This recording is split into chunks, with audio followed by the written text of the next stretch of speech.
అయితే తు తుయతైరలో కడమవారైన మీతో అనగా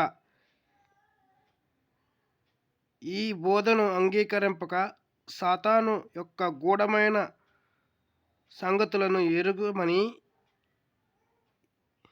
చెప్పుకుని వారందరితో నేను చెప్పుచున్నదేమనగా, మీపైనే మరి ఏ భారము పెట్టను. నేను వచ్చు వరకు మీకు కలిగి ఉన్నదానిని గట్టిగా పట్టుకొనుడి. నేను నా తండ్రి వలన అధికారం పొంది ఉన్నట్లు జయించుచు అంతం వరకు నా క్రియలను జాగ్రత్తగా చేయువానికి జనుల మీద అధికారం ఇచ్చెదను. అయితే ఇనపదండముతో వారిని ఏలును. వారు